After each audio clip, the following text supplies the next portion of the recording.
Hello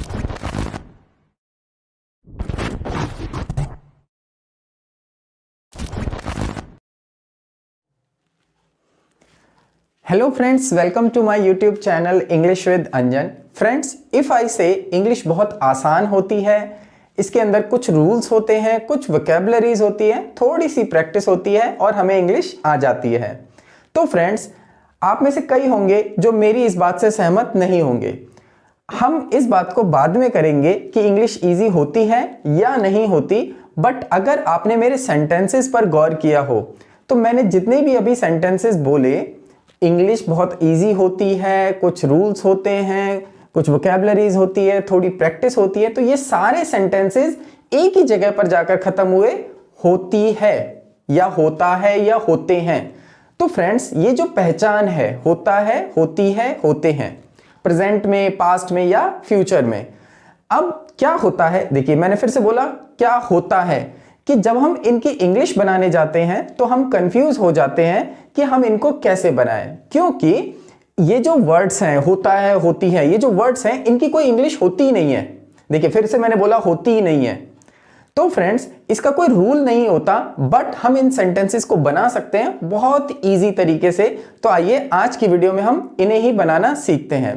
तो friends, जैसा कि मैंने अभी आपको बताया, आज हम करने वाले हैं होता है, होती है, होते हैं या होता था, होता होगा, प्रेजेंट, पास्ट, फ्यूचर, तीनों में ये मिलता है।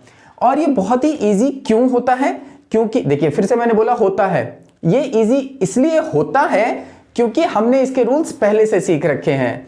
तो फ्रेंड्स, अगर आपने मेरी पिछली वीडियोस देखी हैं तो मैंने आपको सिंपल टेंस कराए थे।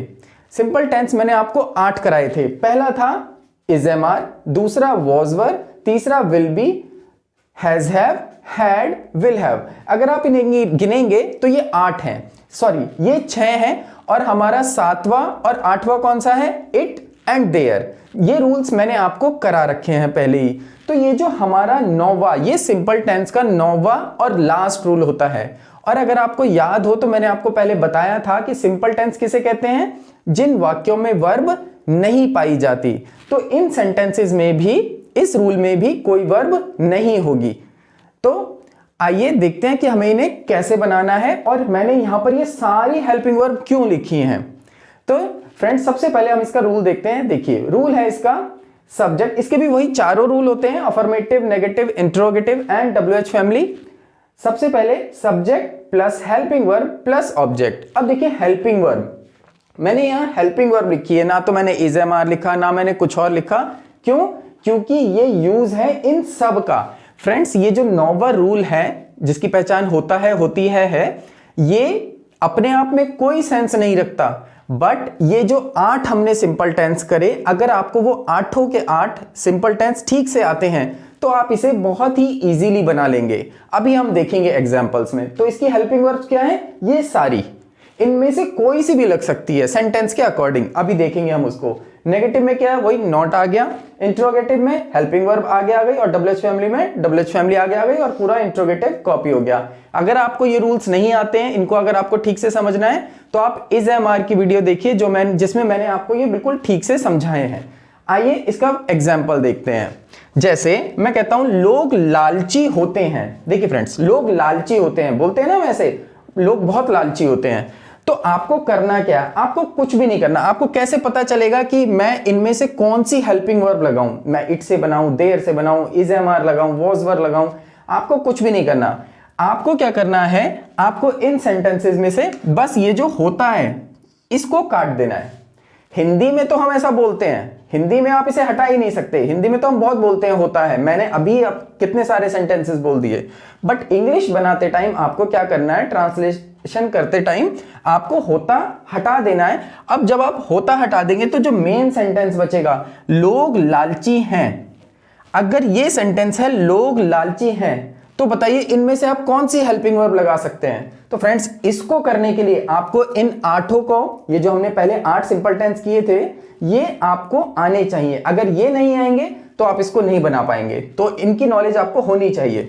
लोग लालची हैं, तो कौन सा हो गया? ये इज एम आर में से आ गया, लोग लालची हैं। तो इसकी इंग्लिश क्या बनेगी? पीपल आर, देखिए बहुत सारे हैं, पीपल आर बहुवचन हो गया तो आर आ गया, ग्रीडी, ग्रीडी मीन्स लालची, people are greedy. Next sentence is कपड़े महंगे क्यों होते हैं।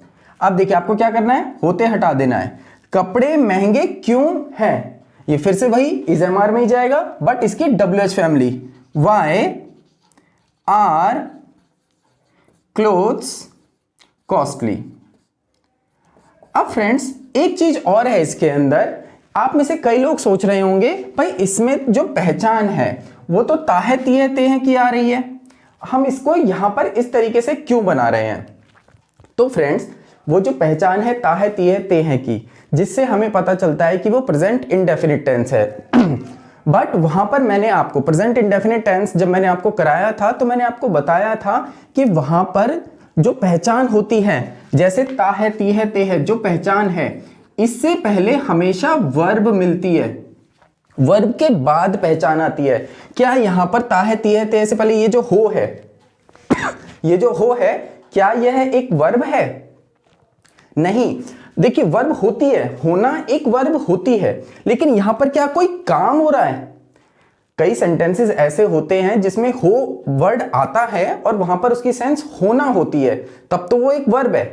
बट यहां पर ये जो सेंटेंसेस हैं इनमें क्या हो जो है, क्या वो एक वर्ब है, वर्ब के तौर पर काम कर रही है? नहीं, यहां पर कोई भी काम नहीं हो रहा, यहां पर वर्ब नहीं है। और अगर मैं इन्हें हटा भी देता हूं तो वाक्य पर कोई भी डिफरेंस नहीं आ रहा, कोई भी चेंज नहीं आ रहा, बिल्कुल सही जा रही है हमारी सेंस। तो हमें पता चलता है कि यहां पर कोई क्रिया नहीं है और ये सिंपल टेंस के थ्रू बनेगा। नेक्स्ट एग्जाम्पल देखते हैं। राजाओं के पास बड़ी सेनाएं होती थी, आपको क्या करना है, होती हटा देना है। राजाओं के पास बड़ी सेनाएं थी, देखिए पास था, पास था में हम क्या यूज करते हैं, हेड का यूज करते हैं। पास था रखता था, मैंने कराया था ये रूल आपको। किंग्स हेड क्या था उनके पास, बड़ी सेनाएं, बिग आर्मीज, किंग्स हैड बिग आर्मीज। क्या होली पर छुट्टी होती है, क्या करना है, होती हटा देना है। क्या होली पर छुट्टी है? अब देखिए ये तो इंट्रोगेटिव है। और दूसरी बात देखिए, यहां पर हम त्योहार के बारे में बात कर रहे हैं, तो मैंने आपको क्या कराया था, इट का रूल कराया था, जहां पर मैंने आपको बताया था कि जब भी त्योहार के बारे में बात होती है तो हम इट को सब्जेक्ट बनाते हैं। तो यहां पर इट सब्जेक्ट तो होगा बट ये इंट्रोगेटिव है। क्या होली पर छुट्टी है, तो है आ रहा है, तो हेल्पिंग वर्ब क्या आएगी, इज एमआर में से आएगी। इज इट हॉलीडे, कब है, ऑन होली। आई होप आपको ये समझ में आया होगा। लास्ट एग्जांपल इज एक बार दो मित्र होते हैं। देखिए एक बार, जैसे हम स्टोरी बोलते हैं, हम बोलते हैं एक बार एक राजा था, एक बार दो दोस्त होते हैं, बोलते हैं ना हम। तो एक बार दो मित्र होते हैं, तो एक बार को अलग कर देंगे, एक बार को हम क्या बोलते हैं, वंस, वंस मीन्स एक बार। और एक समय की बात है उसको हम क्या बोलते हैं, वंस अपॉन अ टाइम।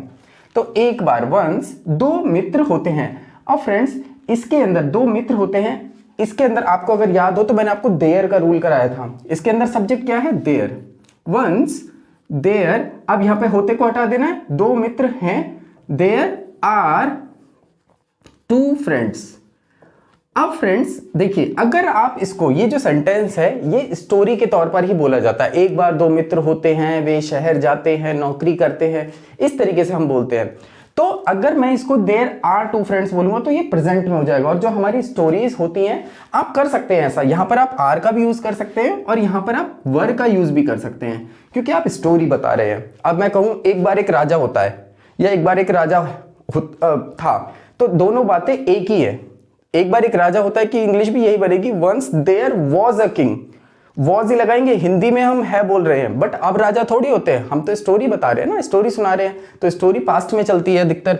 तो ये जो स्टोरीज होती हैं इसमें आपको थोड़ा सा देख सकते हैं कि आप हिंदी में तो है बोलते हैं लेकिन पास्ट में आप वर भी लगा सकते हैं यहाँ पर, क्योंकि यहाँ पर दो फ्रेंड्स है इसलिए वर या आर प्लूरल हेल्पिंग वर्ब का हम यहाँ यूज कर रहे हैं। तो फ्रेंड्स आई होप आपको ये समझ में आया होगा कि होता है, होती है या होता था, होता होगा, ये हम बहुत ज्यादा बोलते हैं हिंदी के अंदर, बट इंग्लिश जब हम ट्रांसलेट करने जाते हैं तो हम कंफ्यूज हो जाते हैं और हम इसको नहीं बना पाते। But I hope after learning this rule you will be able to make these sentences properly. So that's it for today. See you in next class.